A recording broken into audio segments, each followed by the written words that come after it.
नमस्कार दोस्तों, मैं हूं राजेश और आप देख रहे हैं आपका अपना favourite YouTube channel learning with Rajesh. हमने इतिहास की जीके सीरीज स्टार्ट की हुई है, जिसमें हमने मौर्य साम्राज्य, मौर्योत्तर काल, गुप्त काल और उसके बाद हमने बहुत से त्रिपक्षीय संघर्ष के बाद और वर्धन वंश के बारे में जाना। हमने जाना था वहाँ पर कि कन्नौज को लेकर त्रिपक्षीय संघर्ष हुआ, जिसमें गुर्जर प्रतिहार, पाल वंश और राष्ट्रकूट शासकों ने मुख्य रूप से भाग लिया। 3 शक्तियों ने भाग लिया था, इसलिए इसे त्रिपक्षीय संघर्ष कहा जाता है। और हमने जाना था कि अंत में गुर्जर प्रतिहारों को विजय प्राप्त हुई। अब हम हर्ष के यानी वर्धन वंश की समाप्ति के बाद हम जानेंगे कि उसी समय उत्तर भारत में अनेक और राजनीतिक वंश स्थापित थे, जिनमें से प्रमुख आते हैं राजपूत वंश। अब हम जानेंगे राजपूत वंशों के बारे में, जो कि हरियाणा HSSC सेट स्पेशल के लिए आपके लिए इम्पोर्टेंट टॉपिक बनता है। देखिए, गुप्तोत्तर काल के बाद यानी गुप्त काल के बाद और वर्धन वंश के बाद उत्तर भारत में अधिकांश राजवंश जो थे वो राजपूत थे, इसलिए इस इतिहास को राजपूत युगीन इतिहास भी कहा जाता है। अब आपसे कल यही प्रश्न भी पूछा जा सकता है एग्जाम में कि उन्हें राजपूत युगीन इतिहास क्यों कहा जाता है गुप्तोत्तर काल को, क्योंकि ज़्यादातर राजवंश जो थे उत्तर भारत के वो राजपूत वंश से थे।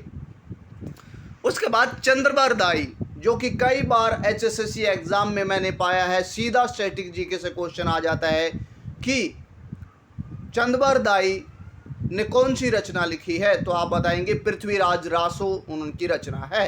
तो उस रचना के अनुसार राजपूत जो है वो आबू पर्वत, माउंट आबू पर्वत, जो कि आपने जाना अरावली श्रृंखला का एक महत्वपूर्ण पर्वत है, तो उस पर वशिष्ठ के अग्निकुंड से पैदा हुए हैं, ये लिखा हुआ है पृथ्वीराज रासो में। तो कौन कौन से मुख्य राजपूत राजवंश हैं जो कि वशिष्ठ के अग्निकुंड से पैदा हुए हैं? तो प्रतिहार, जिन्हें गुर्जर प्रतिहार भी कहा जाता है, चालुक्य जो गुजरात के चालुक्य कहा जाता है, उन्हें सोलंकी भी कहा जाता है, और चौहान वंश जिन्हें चाहमान भी कहा जाता था, और मालवा के परमार। तो इस प्रकार ये 4 मुख्य वंश हैं जो वशिष्ठ के अग्निकुल से उत्पन्न हुए माने जाते हैं। आपसे एग्जाम में ये भी पूछा जा सकता है इनमें से कौन सा वंश अग्निकुंड से नहीं पैदा हुआ माना जाता है या पैदा हुआ माना जाता है। आई होप कि आपको पॉइंट अच्छे से समझ आया। उसके बाद हम एक एक करके इनके बारे में जानेंगे। गुर्जर प्रतिहार, तो गुर्जर प्रतिहार जो है वो सबसे प्रसिद्ध राजपूत वंशों में से है, जिन्होंने कन्नौज को जीतने में अपनी महारत हासिल किया था। पुलकेशिन द्वितीय के ऐहोल अभिलेख में, वही पुलकेशिन द्वितीय जिन्होंने हर्षवर्धन को नर्मदा नदी के उस पार जाने से रोक दिया था, हरा दिया था, तो उसके ऐहोल अभिलेख में, जिसके बारे में हम आगे चलकर जानेंगे, जब चालुक्यों के बारे में जानेंगे तो जानेंगे कि पुलकेशिन द्वितीय का ऐहोल अभिलेख है और जिसके रचनाकार हैं रवि कीर्ति। तो उसमें गुर्जर जाति का वर्णन किया गया है। उसके बाद इसकी स्थापना, गुर्जर प्रतिहार वंश की स्थापना हरिश्चंद्र के द्वारा की हुई मानी जाती है। तो आपसे यह भी पूछा जा सकता है कि गुर्जर प्रतिहार वंश के संस्थापक कौन है, यहीं से, क्योंकि जीके में यहीं से प्रश्न बार बार आते हैं। कोई संस्थापक पूछ लिया जाता है, या किसी की राजधानी, या अंतिम शासक, या मुख्य शासक, या उनके हुए युद्ध और उनके दरबारी कवियों के बारे में, उनकी रचनाओं के बारे में प्रश्न आते हैं। आई होप कि यहाँ तक आपको समझ आया। उसके बाद प्रथम महत्वपूर्ण शासक नागभट्ट प्रथम हुए हैं। गुर्जर प्रतिहार वंश के प्रथम महत्वपूर्ण शासक हुए हैं नागभट्ट प्रथम। और वास्तविक संस्थापक, जैसे कि हमने अभी जाना कि हरिश्चंद्र जो है वो उनके संस्थापक माने जाते हैं, लेकिन वास्तविक संस्थापक वत्सराज माने जाते हैं, क्योंकि वत्सराज के समय काल में गुर्जर प्रतिहार वंश ने बहुत प्रगति की। उसके बाद सर्वाधिक महत्वपूर्ण शासक कौन माना जाता है? मिहिर भोज गुर्जर प्रतिहार वंश का महत्वपूर्ण शासक माना जाता है, सर्वाधिक महत्वपूर्ण शासक। अब बात आएगी कि उनके काल में कौन यात्री भारत आए, तो आप बताएंगे कि उनके काल में सुलेमान नामक अरबी यात्री भारत आए। तो आपसे घुमा फिरा कर प्रश्न पूछा जा सकता है कि किन की यात्रा वृतांत में, सुलेमान की यात्रा वृतांत में किस गुर्जर प्रतिहार शासक का वर्णन मिला है। उसके बाद मिहिरभोज जो है वो वैष्णव मत के अनुयायी थे, इसलिए उन्होंने विष्णु की प्रमुख अवतार आदि वाराह की उपाधि हासिल की। और मिहिरभोज के बाद गुर्जर प्रतिहार का मुख्य शासक महेंद्रपाल प्रथम हुए हैं, और महेंद्रपाल प्रथम के दरबार में राजशेखर रहते थे। राजशेखर उनके महत्वपूर्ण कवि माने जाते हैं, विद्वान माने जाते हैं उनके दरबार में। तो अब प्रश्न आएगा कि राजशेखर की रचनाएं कौन कौन सी हैं, तो बताएंगे कि कर्पूर मंजरी, काव्य मीमांसा, बाल रामायण और हर विलास जैसा जैन ग्रंथ उनकी महत्वपूर्ण रचनाओं में से है। किनकी? राजशेखर की। उसके बाद महेंद्रपाल के बाद महिपाल गुर्जर प्रतिहार वंश के महत्वपूर्ण शासक हुए। महिपाल के समय में अल मसूदी नाम के बगदादी यात्री भारत आए। अब कंफ्यूजिंग पॉइंट आते हैं, क्योंकि हर एक किसी न किसी शासक के वंश में या शासन काल में प्रमुख यात्री भारत आए हैं। जैसे कि हमने पढ़ा था कि चंद्रगुप्त द्वितीय के काल में चीनी यात्री फाहियान भारत आए, हर्षवर्धन के काल में ह्वेनसांग भारत आए, और आज हमने कई अरबी यात्री और अल मसूदी के बारे में जाना। उसके बाद 1018 ईस्वी में महमूद गजनी के आक्रमण के कारण राज्यपाल, जो कि गुर्जर प्रतिहार वंश का महत्वपूर्ण और शासक हुआ है, उसको हरा करके महमूद गजनी ने गुर्जर प्रतिहार शासन को अपने अधीन कर लिया था। उसके बाद प्रतिहारों का अंत हुआ, क्योंकि गजनी के आक्रमणों को वो सहन नहीं कर पाए, और इस प्रकार गुर्जर प्रतिहार वंश का अंत हो गया। ह्वेनसांग ने गुर्जर राज्य को पश्चिमी भारत का दूसरा सबसे बड़ा राज्य बताया है।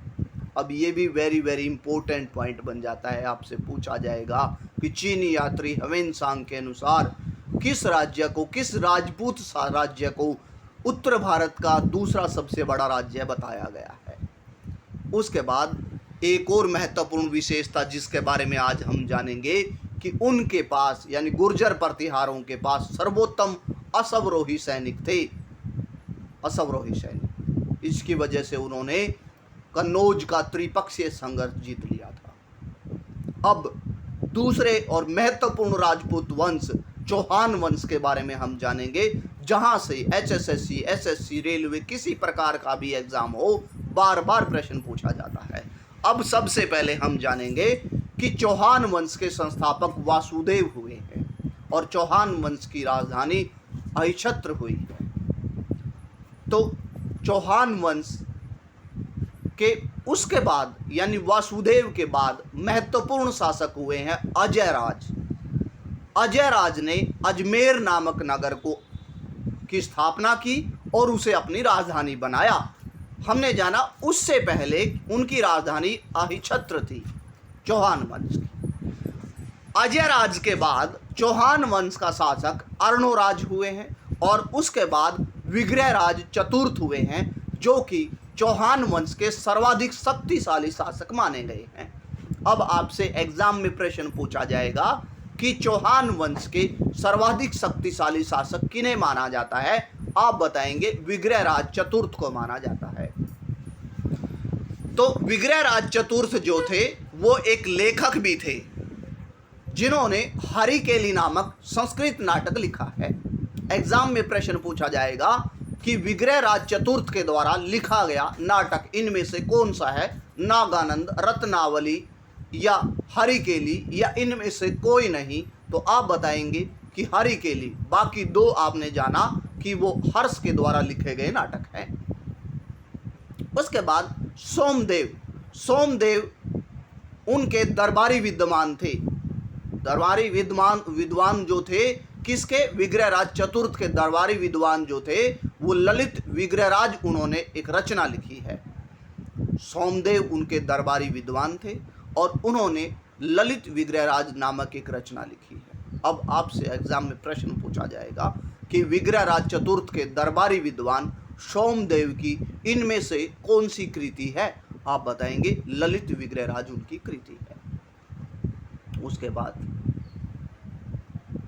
प्रसिद्ध शासक, उनके प्रसिद्ध यानी फेमस, देखिए हमने कंफ्यूज नहीं होगा, एक सर्वाधिक शक्तिशाली, एक फेमस शक्तिशाली ना होने के बाद भी या शक्तिशाली होते हुए भी अन्य विशेषताओं की वजह से भी कोई प्रसिद्ध शासक हो सकता है, जिनमें हम पृथ्वीराज तृतीय का नाम बड़े गर्व से लेते हैं। पृथ्वीराज तृतीय जो हैं वो चौहान वंश के बड़े प्रसिद्ध शासक हुए हैं। कथाओं में उन्हें राय पिथोरा भी कहा जाता है।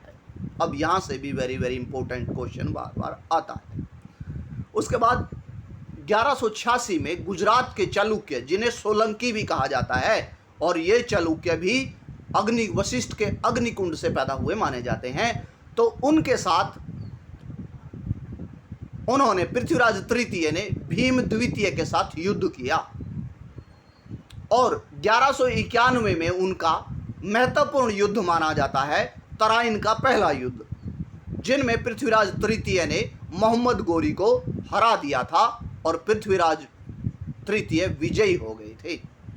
और 1192 ईस्वी यानी अगले ही वर्ष पृथ्वीराज तृतीय व मोहम्मद गौरी के बीच फिर युद्ध हुआ, जिसमें मोहम्मद गौरी ने पृथ्वीराज तृतीय को हरा दिया था और कुछ ही समय बाद उनकी हत्या कर दी गई थी। इस प्रकार चौहान वंश का अंत हो गया था।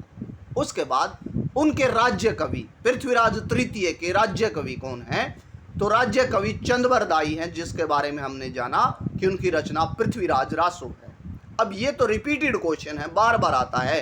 एक और ग्रंथ है जिससे हम चौहान वंश की जानकारी लेते हैं, जिनके रचनाकार हैं जयानक, और उन्हें कौन सी रचना लिखी है? पृथ्वीराज विजय। कन्फ्यूज नहीं होना है, एक पृथ्वीराज रासो है, एक पृथ्वीराज विजय है।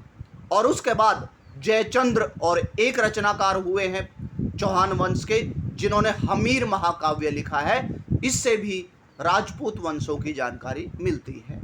आई होप आपकी आज का सेशन आपको अच्छा लगा होगा, पॉइंट अच्छे से क्लियर हुए होंगे। यदि आप मेरे यूट्यूब चैनल पर नए हैं, please subscribe the channel, like and share also. Thank you and have a nice day.